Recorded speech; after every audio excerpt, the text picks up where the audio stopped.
In the village of Oakhaven, nestled amidst rolling hills and whispering willows, lived a blacksmith named Thomas.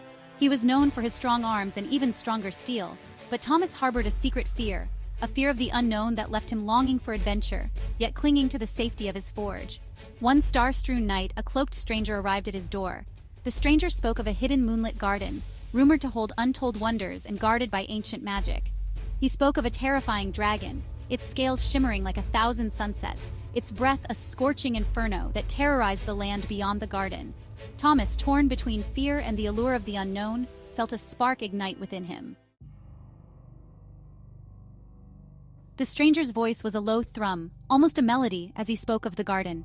He told Thomas of shimmering flowers that bloomed only under the silver light of the moon, their petals holding the secrets of forgotten magic.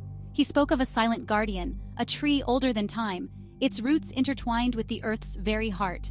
The stranger claimed that only a soul with courage burning brighter than the dragon's fire could overcome the challenges and break the dragon's tyranny. Thomas listened, mesmerized. Could he be the one? The stranger, sensing his doubt, placed a hand on Thomas's shoulder, his eyes twinkling with an ancient wisdom. The bravest journeys, he said, his voice a low whisper, begin with a single step. With that, he handed Thomas a small, smooth stone, pulsating with a soft inner light. This, the stranger said, will guide your way. The stranger's words echoed in the silence after his departure. Thomas stared at the stone, its gentle luminescence both alluring and unsettling. He thought of his fears, the comfortable predictability of his life in Oakhaven, but for the first time, he saw the monotony of his routine, the fear that had kept him chained to his anvil. The stranger's words resonated within him, urging him to step beyond the familiar, to embrace the unknown. That night, sleep eluded him. He tossed and turned, the stranger's words weaving through his thoughts like the smoke from his forge. He knew he had a choice to make, cling to the safety of his fear or embrace the daunting challenge. As dawn painted the sky with hues of rose and gold, Thomas made his decision. He would find the moonlit garden, face the dragon, and discover the strength that lay dormant within him. He knew, with a newfound clarity, that this was a journey he had to take. Guided by the soft glow of the stone, Thomas ventured beyond the familiar boundaries of Oakhaven. The path was fraught with uncertainty, leading him through dense forests and across treacherous ravines. The stone, warm against his chest, pulsed gently, urging him onward. It was as if the very forest whispered encouragement, urging him towards his destiny. He encountered a swift river, its current a roaring torrent. The stone emitted a warm light, guiding him to a cluster of strong vines as thick as a man's arm. He tested their strength, then, with a deep breath, swung himself across the churning water. As he continued, the forest seemed to part, leading him towards a clearing bathed in the ethereal glow of the rising moon. There, nestled amidst the silver-tipped grass, lay the moonlit garden. Before him stood a sight of ethereal beauty. Silver flowers shimmered in the moonlight, their petals painted with hues he had never imagined. The air vibrated with a low hum, a symphony of magic that sent shivers down his spine. But guarding the entrance, its branches reaching out like gnarled fingers, stood the guardian tree. Its bark was as ancient as time itself, its leaves whispering secrets in the breeze. As Thomas approached, the tree stirred, its voice a deep rumble that shook the ground beneath his feet. "You seek to enter the moonlit garden," it boomed, "but only those who possess true wisdom may pass." Fear threatened to engulf Thomas, but he remembered the stranger's words and the stone's reassuring warmth. He knew he had to prove himself. The tree, sensing his determination, issued a challenge. "Solve my riddle," it commanded, "and the path shall be revealed." The guardian tree's riddle was a labyrinth of words, each phrase twisting and turning like the roots beneath his feet. "I have no voice, yet I speak to the soul," the tree rumbled. "I have no form, yet I shape the world. I have no life, yet I am the beginning and the end." Thomas pondered the riddle, his brow furrowed in concentration.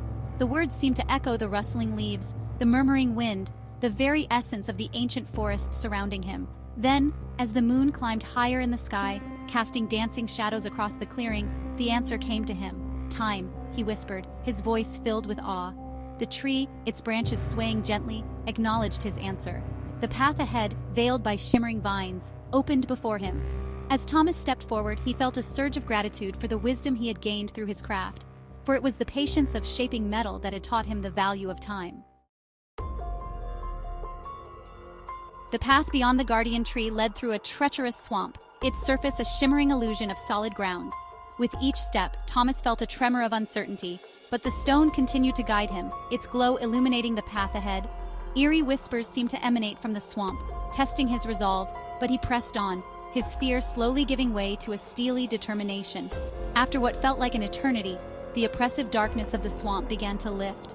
The air grew heavy, the stench of sulfur stinging his nostrils. As he emerged from the swamp, he found himself at the foot of a charred mountain, its peak shrouded in smoke and shadow. The stone pulsed with an urgent heat, confirming what Thomas already knew in his heart. This was the dragon's lair, a place of fire and fear. He had one final challenge to face. Hesitantly, Thomas began his ascent. The ground beneath his feet was covered in ash, the air thick with the stench of sulfur. The dragon's presence was overwhelming, a palpable wave of heat and fury. Yet as he climbed, a strange sense of calm washed over him. He had faced the unknown, conquered his fears, and proven his worth. He no longer felt like the fearful blacksmith, but a man forged anew in the fires of his journey. And then he saw it. The dragon, more magnificent and terrifying than he could have imagined, lay coiled amidst a hoard of gold and jewels. Its scales shimmered with 1,000 iridescent hues, its eyes burning with ancient malice. As Thomas stepped into the clearing, the dragon rose, its roar shaking the very mountain. Fear threatened to consume him, but this time, he stood his ground. He had come too far to be cowed by fear. The dragon attacked, its fiery breath scorching the air around him. Thomas, remembering his training, rolled aside, his heart pounding in his chest. He had never faced a beast so fearsome, yet he refused to yield. He had to defeat the dragon, not just for himself, but for the village, for the land held captive by fear. He dodged another fiery blast, realizing that brute strength wouldn't defeat this creature. He needed to fight with cunning, with the strength he had discovered within himself. He thought of the challenges he had overcome, the wisdom he had gained. He had faced his fears, trusted his instincts, and learned to listen to the whispers of the world around him. As the dragon prepared for another attack, Thomas closed his eyes, focusing his will. He reached deep within himself, summoning the courage that had carried him through his journey. He felt a surge of power, not of muscle and bone, but of spirit and will. He was ready to face the dragon's fury. The dragon lunged, its jaws snapping shut just inches from Thomas's face. But Thomas was ready. With a swiftness born of newfound confidence, he dodged the attack and charged, not towards the dragon's massive body, but towards its heart, the one place his instincts told him was vulnerable. And there, nestled amidst the scales, he saw it. A single black scale, radiating with an unnatural chill. He struck, his hammer infused with the strength of his spirit, the force of his will. The hammer connected with the black scale, the sound echoing through the mountain. The dragon roared in pain, its fiery breath faltering. It thrashed and convulsed, then with a final earth-shuddering groan, collapsed, its fire extinguished. Thomas, exhausted but exhilarated, watched as the black scale shattered, releasing a wave of dark energy that dissipated into nothingness. He had faced the dragon and emerged victorious. His journey complete, Thomas returned to Oakhaven, forever changed by his encounter with the Moonlit Garden and the dragon. He carried with him not only tales of wonder and courage, but also a newfound wisdom and inner strength. The fear that had once held him captive had been replaced by a quiet confidence, a knowledge that he possessed the strength to face any challenge life threw his way. As he shared his story with the villagers, he saw a spark ignite in their eyes, a reflection of the courage he had found within himself. He realized that his journey had not only transformed him, but had also ignited a spark of hope and bravery within his community. Oakhaven, once shrouded in fear of the unknown, was now a village touched by magic, its inhabitants empowered by the tale of the brave blacksmith who dared to face his fears, and, in doing so, discovered the true meaning of courage.